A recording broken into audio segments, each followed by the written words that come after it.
Here we are. Finally, I have landed my big fish. I've been waiting to get this gentleman on this show for about 1.5 years right now. Okay, so here's Ask an Innovator. Here's my breakdown for Brian Hamilton.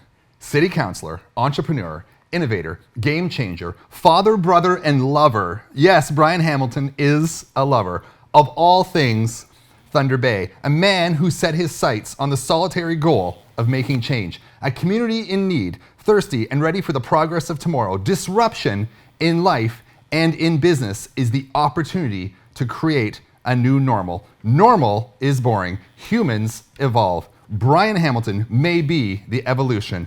Our isolated community now going toe-to-toe with the world class because we view ourselves glass full, not glass empty. Brian, welcome to the show. Right on, Cole. Thanks for having me. Awesome. Yeah, man. First question, glass half full or glass half empty?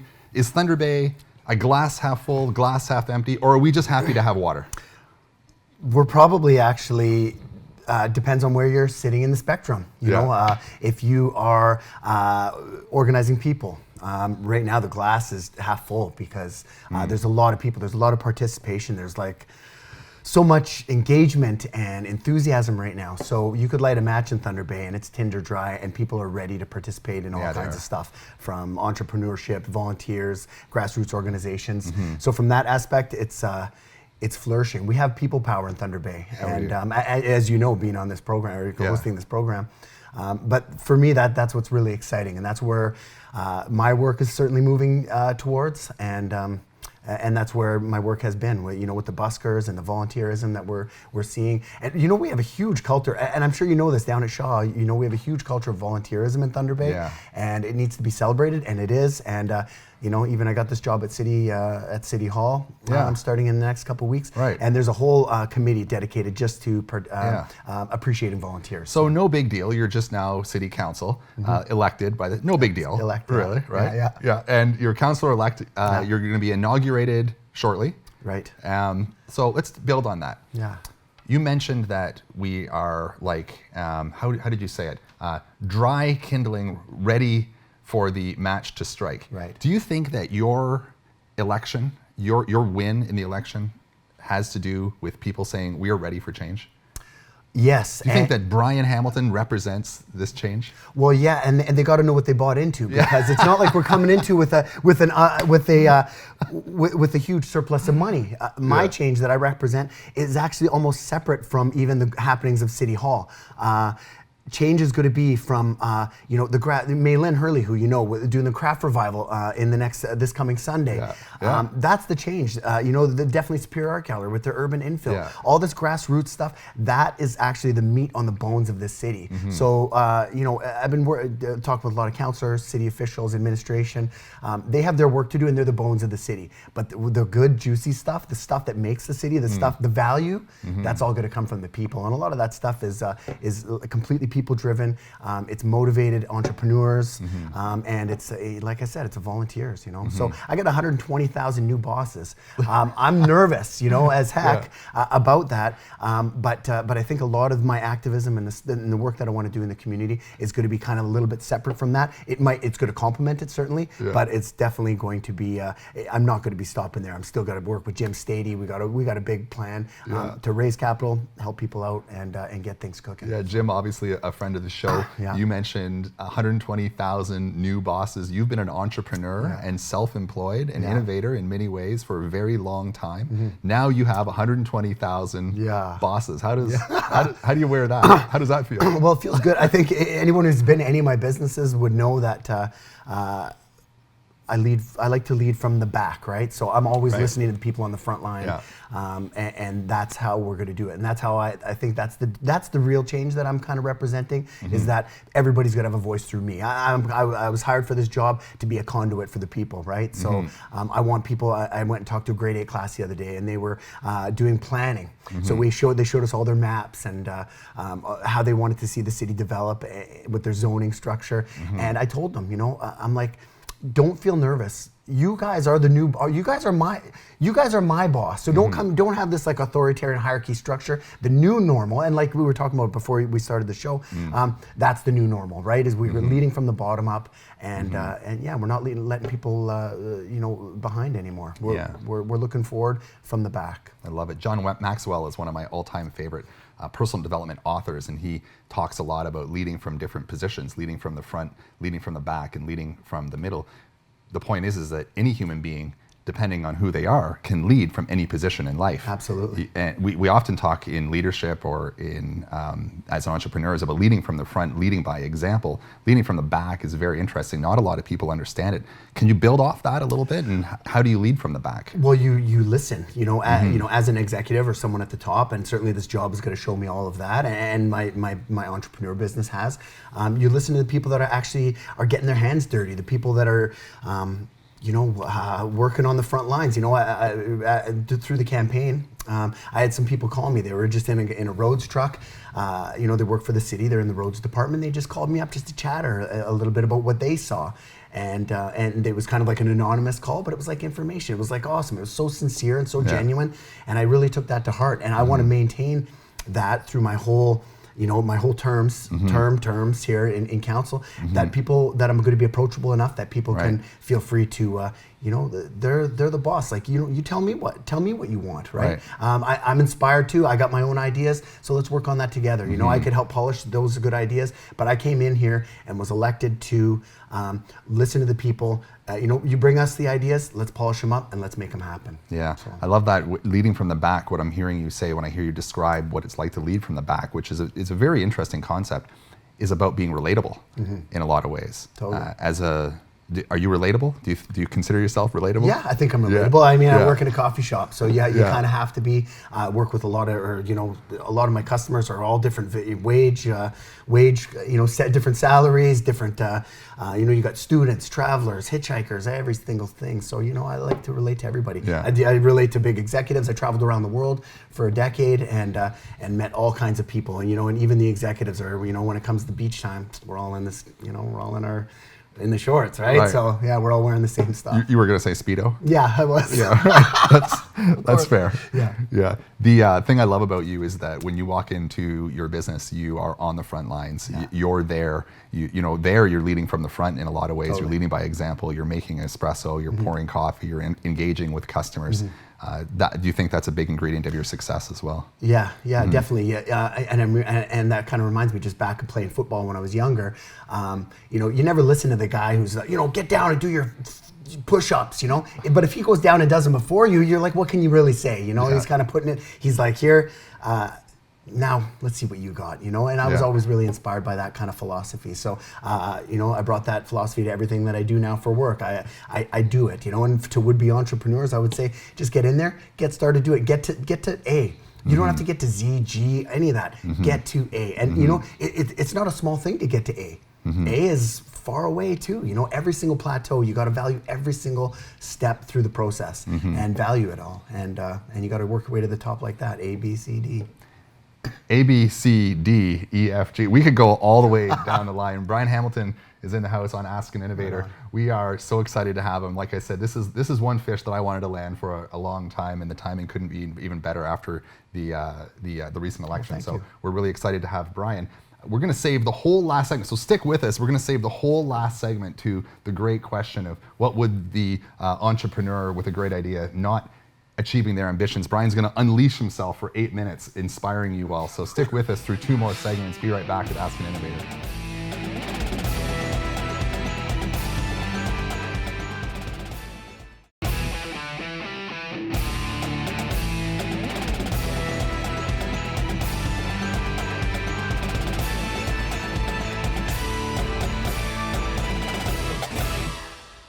Welcome back to AAI, Ask An Innovator.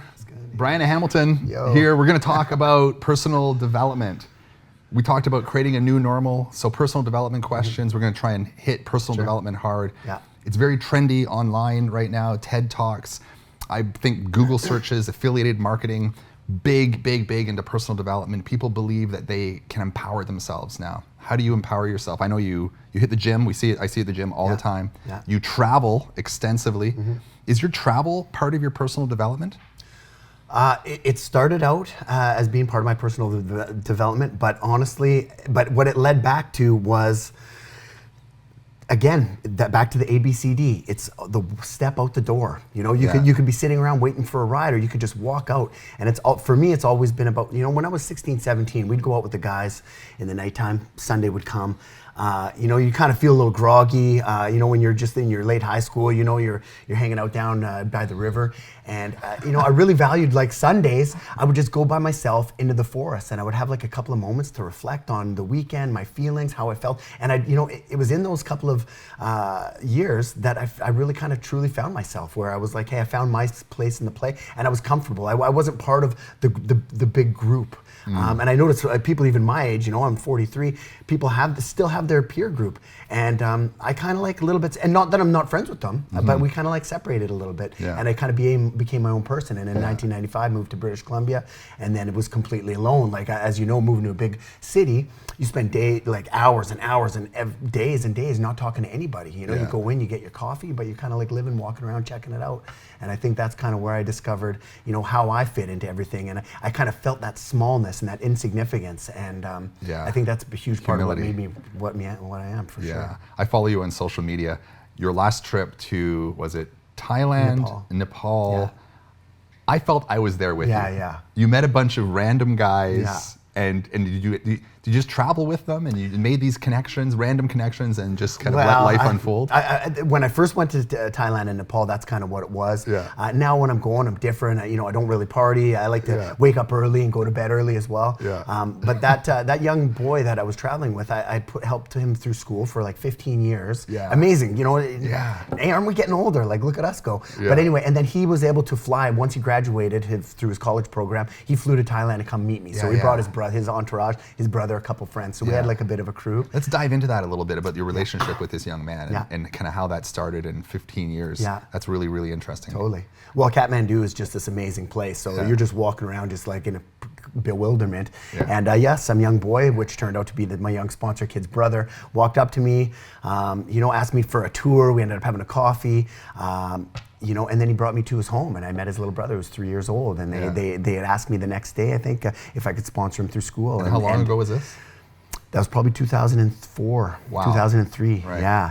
And today you still have a relationship. Yeah, 100%. Yeah. So and it was simple. And I just paid for his school. That was it. So but what that did was that freed up the mom. Now the mom had a social life, and just doing that one little small thing. You didn't have to support the whole family, but by taking care of that one need for them, the family was able to blossom. And now, you know, they're all doing good now. So Yeah, it's great to be I love part that of that story. process. It's interesting. It reminds me so much. Something I'm very passionate about in life is financial literacy, and the need for North Americans, Canadians, anyone in the world, to have a better grip and less fear around money. Totally. This story tells me a story of small investment up front while you're young, and watch it compound. Not so much in terms of interest, but in terms of emotional value and happiness. Yeah. Right. Ultimately. Yeah. That little effort. Do you feel as though you've created happiness in this young man's life? Yeah, beyond. I think it's shared through all of us, and that's the thing. Is like I wanted to be, and everybody wants to be part of like a Nepalese or a foreign kind of family. But to be part of that, you have to be part of that family. So when they needed something, I had to be there for them. I didn't get to just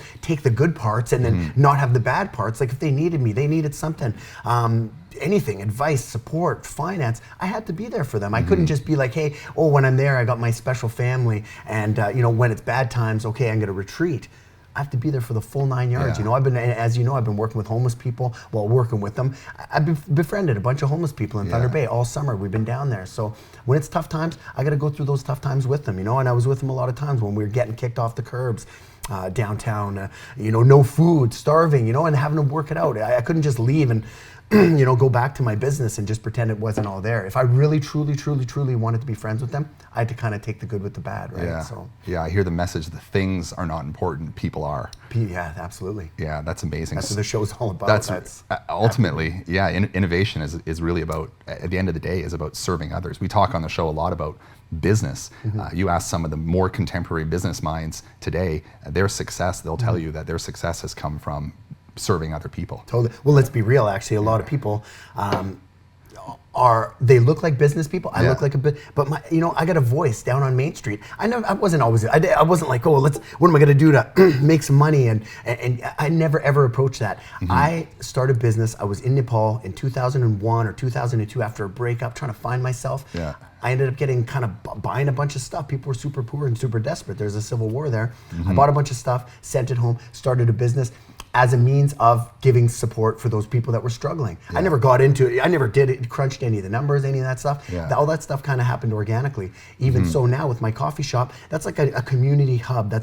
I'm not in there to get rich, as and I'm sure you know, in the food business. Really? Oh, we measure success in nickels and dimes. And part of it is I get to be, and the big value for me and what's important to me is I get to be right in the center of like this beautiful storm, right? So that's what I get. It's never been about money. It's always about building community. And my business is just been an extension for my activism. So amazing. You're active also in the gym. You said activism, being active in the gym. What does the gym mean to you? Is it a spiritual connection, a physical connection, emotional? Why do you go to the gym? And you go very regularly. I do go regularly. Yeah. And Roscoe sits out front. Yeah, they let my dog in there. Yeah, it's pretty cool. The gym is the one place I get to completely unhook. I don't have a phone. I don't have a Walkman. I'm just in there jumping around, in my undies basically, and Speedo again. I think actually physical movement is really, really important for me. I have a lot of energy, and it's funny, as someone who goes to the gym, when you're tired, you need to go to the gym. Like that's the one time you're done, you have no more energy. That's the time that I absolutely have to go. It's great for clearing the mind. If you want to go to a meeting or something, you go to the gym, you get it sorted out. I think it's unfortunate that gym memberships are taxed. I thought that could be honestly a good way to encourage people to go in. I hate being taxed for my gym membership personally. But. Yeah, that's interesting. I love we'll get into that actually. That's a whole other conversation. But I just kind of wanted to get back to something you said about when you're tired, you go to the gym. Yeah. Describe that a little bit. What's the advantage when you're tired? Because a lot of people think when you're tired, it's time to have a nap. But you're tired. Well, you go and exert more energy. Hey, you got to get some fresh blood. You basically got some tired blood. You might have some tired ideas. And then just to link it back to entrepreneur, if you're feeling like a bit, you're writing, and I write a lot. You write as well. When you got a writing block, you got to just get out of your seat, shake it up, do some handstands, walk around the block, and you got to really mix it up, and you got to be able to take that leap, and you got to be able to stir the pot, and I think the gym does that for me every single day. Yeah, getting uncomfortable in the gym, hurting, that maxing yourself out, right? Opting into the beautiful aspects of being uncomfortable is so powerful. There's no comfort in being comfortable. In a lot of ways. You got to get uncomfortable. If you want to learn, you have to be able to be, number one, alone, number two, uncomfortable. And I love that, and I always have. I've always gravitated to the uncomfort. That's why I traveled alone for so long. Yeah, staying in those butterflies. We talked about that the other day. The butterflies. See, there's good butterflies and bad butterflies. There's like a little angel and a little devil. Are you going to listen to the angel or are you going to listen to the devil? Both give you butterflies, right? It's about staying in those butterflies. Yes, sir. When we come right back, Ask an Innovator, we're going to dive in and we're going to ask Brian the ultimate question. He's going to inspire all you entrepreneurs to get out there, create, add to your community. Brian's adding to my life right now. I'm sure he's adding to yours. Stay right with us.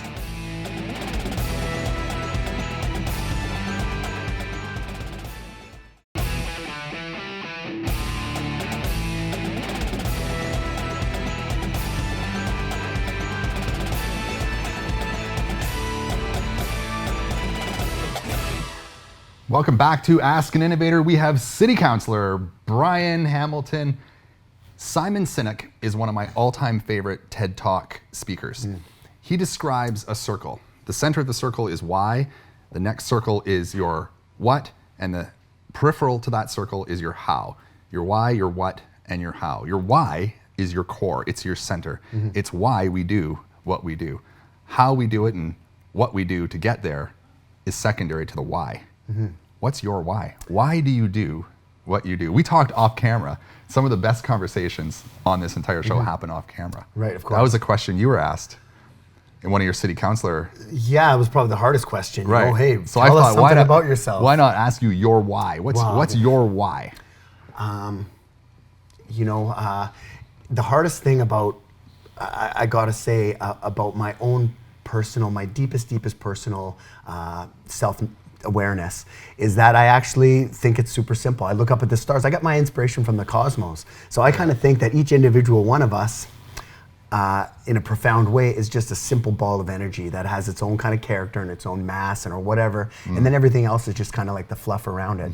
That my ball of energy is, or whatever the molecule that I'm a part of, always wants to integrate. It always wants to collaborate, fusion, heat up. So if we're all of different kind of molecules, my is one that wants to bring people together. And my whole motivation through life, and I've been doing activism since I was like very, very young. I mean, even the first Iraq War, I remember doing or helping organize a sit-in in my high school.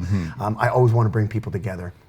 I've done that through my Buskers Festival. We do that through the restaurant, and now through the platform of City Hall. And I think that's my biggest motivation, is that to realize the power of the we. And that's what I want to continue. So that's my y-axis. I guess. I love it. I love that y-axis. You talked about two things there. When I'm hearing you, I'm hearing spirituality. I'm hearing quantum physics in a lot of ways. We're talking about the cosmos. We're talking Carl Sagan, and we're talking Gandhi.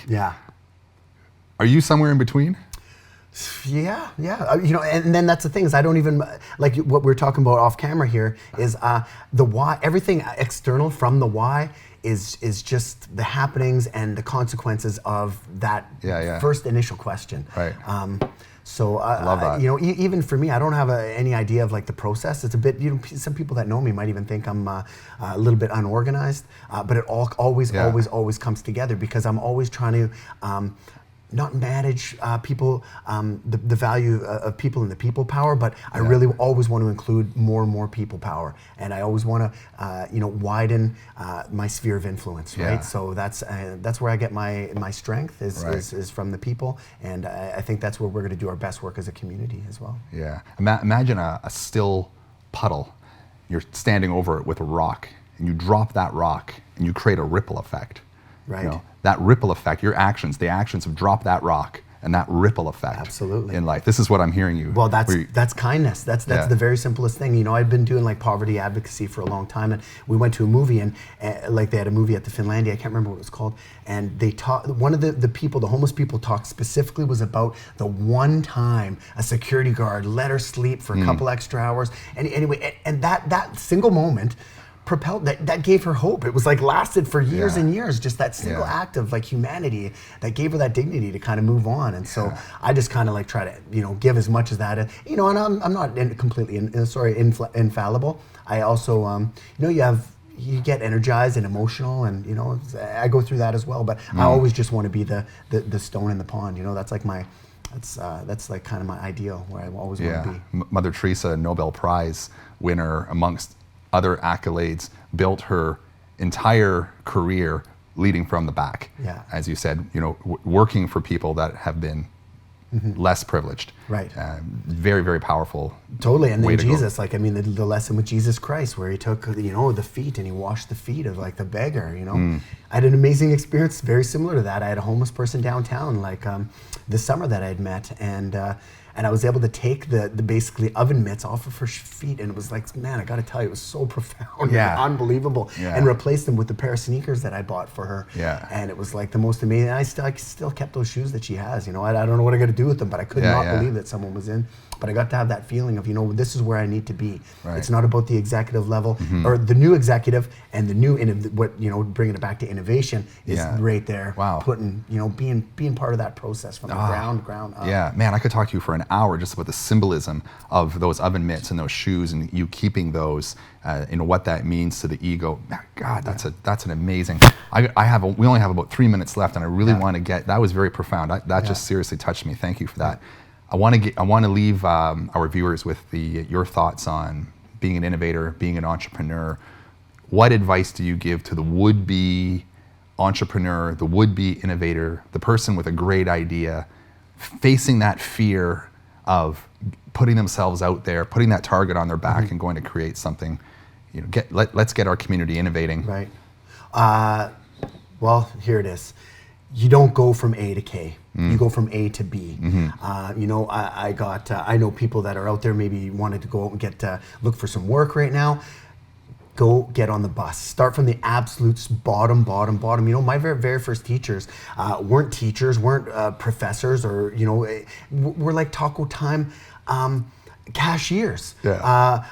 Either you're open for learning or you're not. So Right. if you want to be an innovator and you want to create a product or a service that's going to be well received and going to be, you know, there to add value to your community, you got to get out there and you got to see what the community needs. And I think almost every business is going to involve other people. So you know, innovation and entrepreneurship is certainly all about kind of reaching out, spreading your wings, and you know, building your circle. Is there fear of failure for the would-be entrepreneur? Always, because you know what?